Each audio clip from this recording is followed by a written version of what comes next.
Hi everyone, this is Abhi from Abhi creation. நம்ம இன்னைக்கு வீடியோவில் என்ன பார்க்குறோன்னா, என் முன்னாடி ஒரு மல்டி கலரில் ஒரு சாரீ இருக்குது.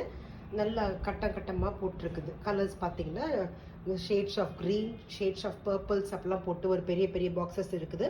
அப்புறம் சிமிலராக சின்ன சின்ன பாக்ஸஸும் போட்டு இருக்குது. இதுக்கு வந்து ஆக்சுவலாக பார்த்தா எல்லாருமே கட்டம் போடலாம் ப்ளவுஸ்லன்னு சொல்லி நினைப்பாங்க. பட் நம்ம கிளையண்ட் என்ன சொன்னாங்க அப்படின்னா, கட்டமும் வேண்டாம், மாங்காவும் வேண்டாம், ஃப்ளாரல் டிசைன் மாதிரி கொஞ்சம் அப்ளிக் பண்ணுங்கள், ரொம்ப சிம்பிளாக பண்ணால் போதும், எல்லா ஏஜ் கேட்டகரியும் எல்லா டைப்ஸ் ஆஃப் ஃபங்க்ஷன்ஸுக்கும் போடுற மாதிரி இருக்குன்னு சொன்னாங்க.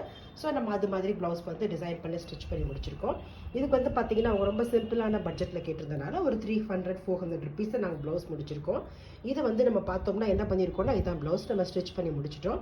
அந்த பர்பிள் கலர் வருது பார்த்தீங்களா, அந்த பர்பிள் கலரும் நல்ல ஒரு வாடாமல்லி கலர், டார்க் பிங்க் மாதிரி இருக்கிறதெல்லாம் ஃப்ளவர்ஸ் மாதிரி அப்ளைக் பண்ணியிருக்கோம். அப்ளைக் பண்ணிவிட்டு அதில் வர green family shades of greens வருது. ஸோ அந்த க்ரீன்ஸ் எல்லாம் பார்த்தீங்கன்னா சாதாரண ஒரு 6 பெட்டல்ஸ் ஃப்ளவர் தான் போட்டிருக்கோம். அதுலேயே நம்ம கொடி மாதிரி போட்டுட்டு அது பூரா ஒன்லி பார்த்தீங்கன்னா தெரியும், மிஷின் எம்ப்ராய்டரிங் மட்டும் தான் கொடுத்துருக்கோம். ஆரி பண்ணவே இல்லை, வெறும் மிஷின் எம்ப்ராய்டரிங். இந்த இப்போ நீங்கள் பார்த்தீங்கன்னா 3 ஃப்ளவர் தான் அப்ளைக் பண்ணியிருக்கோம். ஸ்லீவில் எதுவும் டிசைன் கிடையாது, 3 ஃப்ளவர் தான் அப்ளைக் பண்ணியிருக்கோம். இது வந்து பார்த்தீங்கன்னா நம்ம க்ரீப்பர்ஸ் மாதிரி சைடில் போட்டிருக்கு, அவ்வளோதான். ஸோ இதுக்கு நீங்கள் எங்கே கூட நீங்கள் கொடுத்தீங்கன்னா 300-400, அதுக்கு மேலே நீங்கள் சார்ஜ் பண்ணுறது தேவை கிடையாது. ஃப்ரண்ட் நெக்கும் கிடையாது, பேக் நெக் மட்டும்தான்.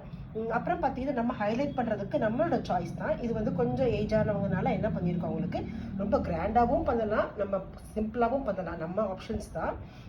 இது வந்து பார்த்தீங்கன்னா நம்ம ஆன்டிக் பீட்ஸ், ரொம்ப சீக்வன்ஸு ஜிகு ஜிகுன்னு வேண்டான்னு சொன்னதுனால நம்ம கொஞ்சம் ஷட்டிலாக இருக்கிற மாதிரி ஒர்க் வந்து இதில் போட்டிருக்கோம். இது பார்த்தீங்கன்னா தெரியும், இப்படி இந்த மாதிரி ஆன்டிக் பீட்ஸ் எல்லாம் வச்சு போட்டிருக்கோம். நெக் லைனில் வர எம்ப்ராய்டரிங் மட்டும் போட்டிருக்கிறதுனால ஸ்டிச் பண்ணுறதுக்கு ரொம்ப ஈஸியாக இருக்கிற மாதிரி இந்த ப்ளவுஸ் வந்து ஃபீல் பண்ணாங்க. இது உங்களுக்கு பிடிச்சிருக்கும்னு நினைக்கிறேன். வேணும்னா நம்ம பட்ஜெட் வந்து நம்ம கிராண்டாக பண்ண நினச்சா ஸ்லீவுக்கு பண்ணலாம். இதுதான் ஐடியா. இது வந்து பார்த்தீங்கன்னா மேட்சிங் கலராக இருக்கும், போடுறதுக்கு ரொம்ப ஈஸியாக இருக்கும். Okay, thank you friends. உங்களுக்கு இந்த வீடியோ பிடிச்சிருக்குன்னு நினைக்கிறேன். கண்டிப்பாக சப்ஸ்கிரைப் பண்ணுங்கள். யாருக்கு இது மாதிரி சிம்பிள் பட்ஜெட்டில் ப்ளவுஸ் பேருந்து நினைக்கிறாங்களோ அவங்களுக்கு கண்டிப்பாக நீங்கள் ஷேர் பண்ணுங்கள். Thank you friends.